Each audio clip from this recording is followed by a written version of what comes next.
ओम साई राम। तो आपको जिस प्रकार पता ही है, हम हैं अध्याय नंबर 30 पे।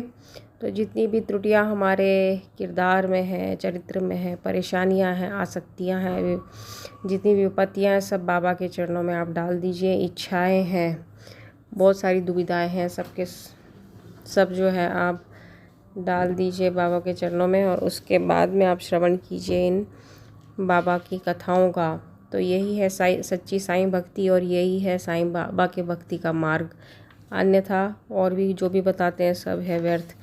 तो आप जान लीजिए यही है बाबा से जुड़ने का, और यही मूलभूत सिद्धांत है इस भक्ति का।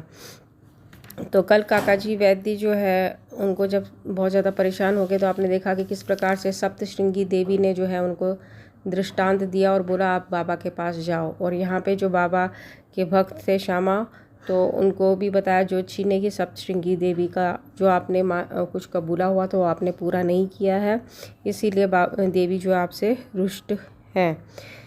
तो श्यामा ने कहा मेरे लिए तो सप्तश्रृंगी देवी आप ही है, परंतु बाबा ने आग्रह कहा कि तुम इन्हें स्वयं ले जाकर देवी के चरणों में अर्पित करो। तो उन्होंने बनवाए थे 2 स्तन चांदी के, जो उनकी माँ ने कबूला था, जो उसको पूरा नहीं किया था वचन को।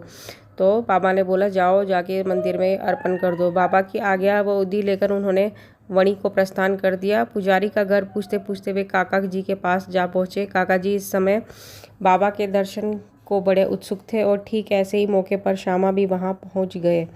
वह संयोग भी कैसा विचित्र था। काका जी ने आगंतुक से उनका परिचय प्राप्त कर पूछा कि आप कहाँ से पधार रहे हैं। जब उन्होंने सुना कि वे शिरडी से आ रहे हैं, तो वह एकदम प्रेमोन्नत हो श्यामा से लिपट गए, और फिर दोनों का श्री साईं लीलाओं पर वार्तालाप आरंभ हो गया।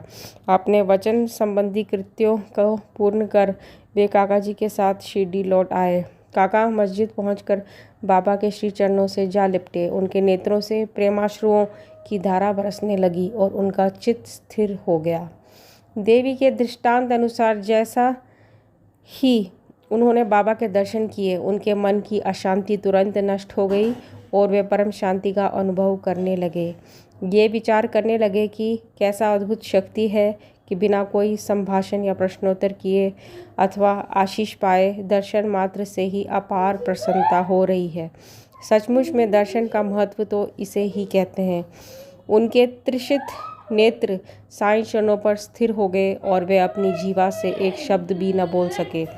बाबा की अन्य लीलाएं सुनकर उन्हें अपार आनंद हुआ और वे पूर्णतः बाबा के शरणागत हो गए।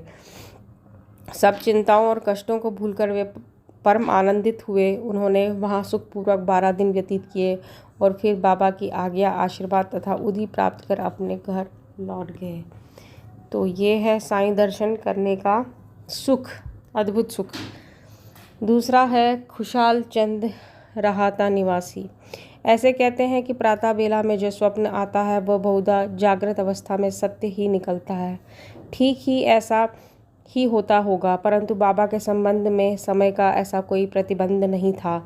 ऐसा ही एक उदाहरण प्रस्तुत है। बाबा ने एक दिन तृतीय पहर काका साहब को तांगा लेकर रहाता से खुशाल चंद को लाने के लिए भेजा, क्योंकि खुशाल चंद से उनकी कई दिनों से भेंट न हुई थी।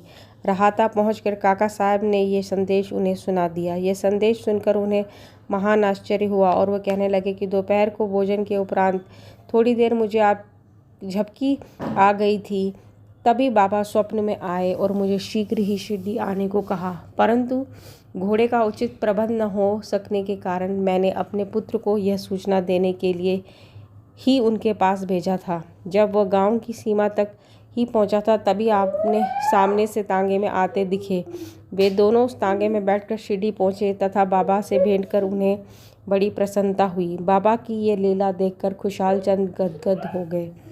अब इसकी आखिरी एक लीला पे आते हैं, अध्याय नंबर 30 की।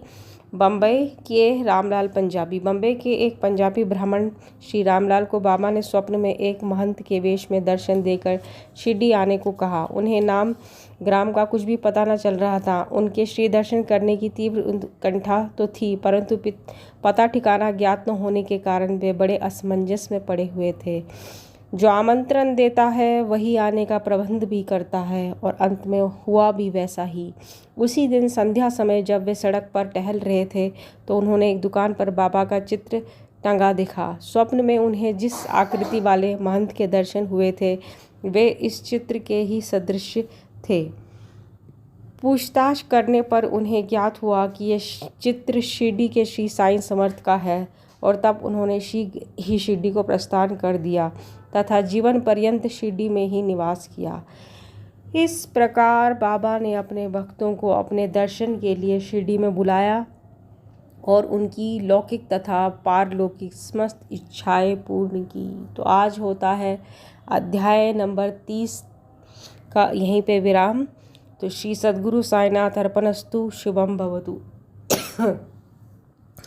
अब आते हैं अध्याय नंबर 31 पे, जो है मुक्तिदान के संदर्भ में। सन्यासी विजय आनंद की कथा है इसमें। बालाराम मानकर की, नूलकर, मेघा तथा बाघ की मुक्ति किस प्रकार से हुई।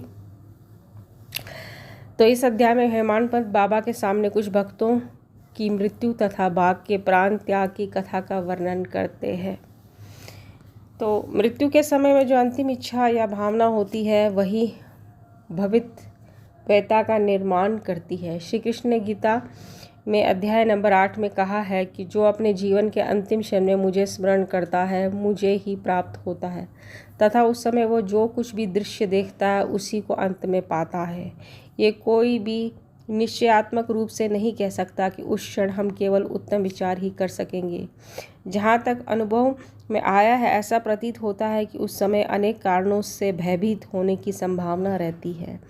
इसके अनेक कारण हैं, इसलिए मन को इच्छा अनुसार किसी उत्तम विचार के चिंतन में ही लगाने के लिए नित्य अभ्यास अत्यंत आवश्यक है। इस कारण सभी संतों ने हरिसिमरन और जाप को ही श्रेष्ठ बताया है ताकि मृत्यु के समय हम किसी घरेलू उलझन में न पड़ जाए। अतः ऐसे अवसर पर भक्तगण पूर्णतः संतों के शरणागत हो जाते हैं ताकि संत जो कि सर्वज्ञ है उचित पथ प्रदर्शन कर हमारी यथेष्ट सहायता करे। इसी प्रकार के कुछ उदाहरण इस अध्याय में दिए जाएंगे। तो ये काफ़ी ज़्यादा आध्यात्मिक विषय है, इसको हम कल देखेंगे। तो साईनाथ अर्पणमस्तु, शुभम भवतु, ओम साई राम। तो पेज को फॉलो कीजिए, चैनल को सब्सक्राइब कीजिए। ओम साई।